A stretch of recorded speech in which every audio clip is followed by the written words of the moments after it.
Hey guys, welcome back to another Cloud B video. We're going to be going over IAM in AWS, which is Identity Access Management. And what we're going to do is create a IAM user.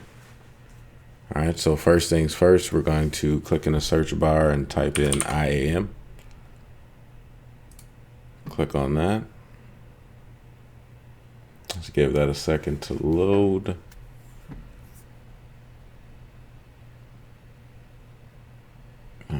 Perfect. So I'm going to go to the left side here and hit users. All right, there's already some things in here from the demo account. But what we're going to be doing is creating a new user. So we're going to, of course, as you probably guess, hit add users. All right. The username, I'm just going to put John. And I'm just going to add another one. Name that one Sarah. Okay. Let's type. So what we're going to do here for the AWS access type, we are going to leave this access key, programmatic access, as unchecked.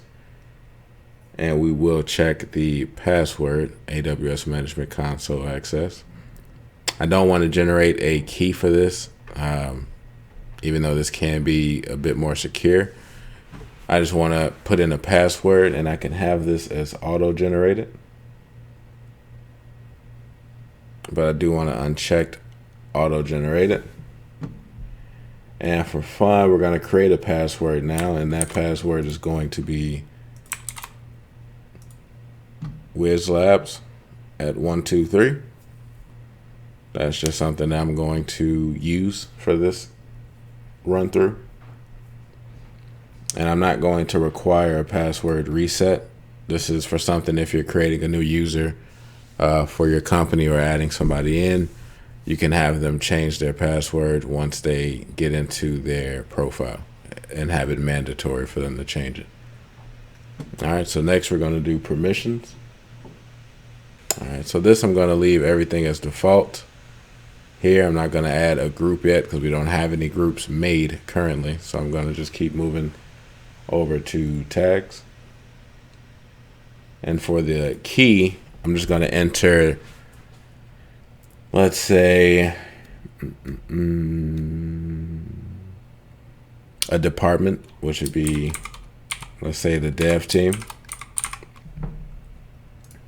And the value can be developers. All right, and I can click on next.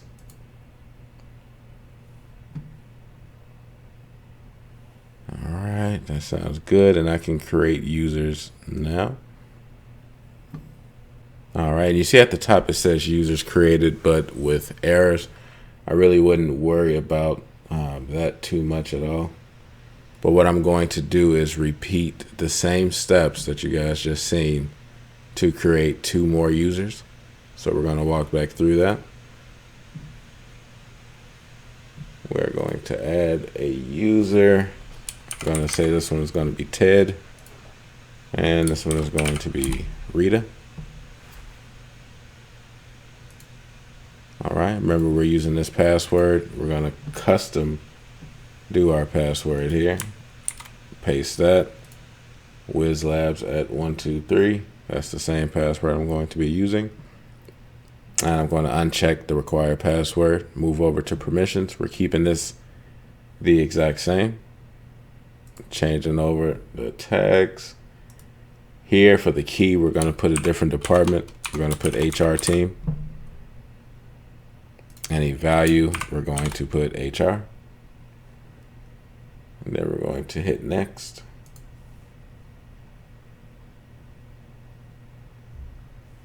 All right. And we create users. So now we have 4 users, Ted, Rita, John, and Sarah. And they're in different, they're labeled, their tags is labeled in different departments. Ted and Rita is a part of the HR department, and John and Sarah is a part of the development team.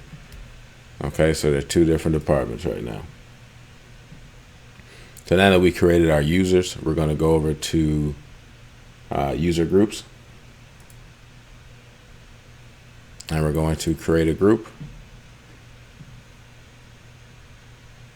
And this user group name, we're going to name that dev team. The same thing as the tag that we use when creating the users for John and Sarah. Okay.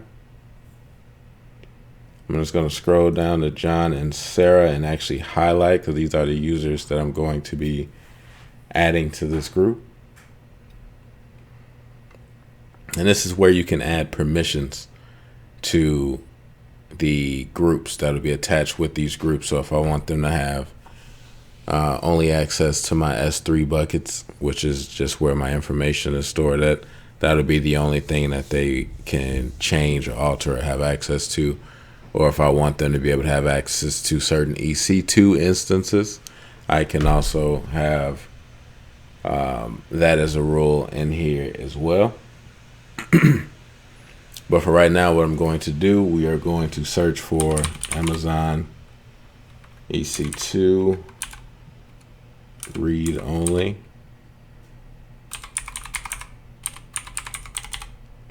I think that's what it is, right? Oh, did it do it? Yes, it did. There we go. So we are going to, oh, didn't mean to do that. We're going to add that. And then we are going to add another.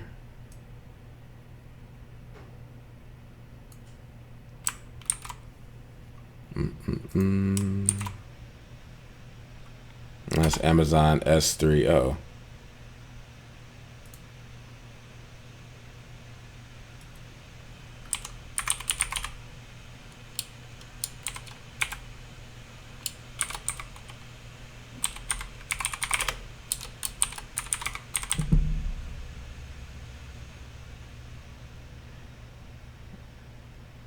Clear filters.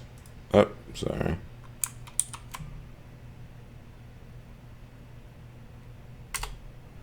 There we go. Sorry about that. And now I have both of these selected. So I selected 2 out of 754. And that was the Amazon EC2 read-only access, and Amazon S3 read-only access is all I want to give them. All right.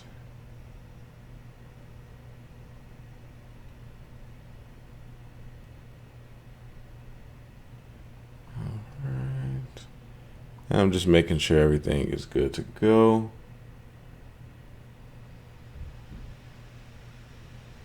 All right, so we can do create group once I know everything was selected correct. And now you have to do the same thing for the HR team.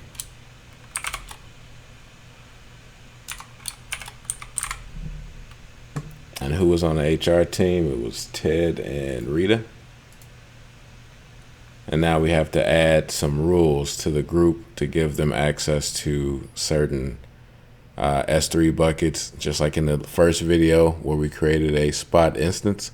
This is one of those things that could be a policy. I can give them read-only access to that particular spot instance that was made, or a regular EC2 instance. If I want that to be theirs in that group, I can have that done.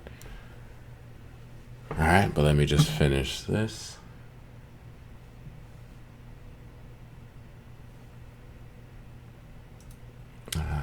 I want to do, for HR, let's do billing. Boom. There's billing right at the top. And we can just create group. That's all I want them in charge of, is billing. Okay. And now we have created 2 different departments. So this is the end of the video here, but we've created 2 different departments and gave those departments certain roles, just so they can have those roles to do, and they can't do anything else. But you don't want to give somebody full access to your AWS account to do anything. You want them to be able to log in and have enough resources to be able to actually do their job. Okay. Other than that, that is it, guys. I definitely appreciate it, the walkthrough, you guys being patient with the walkthrough, and I look forward to the next video. See ya.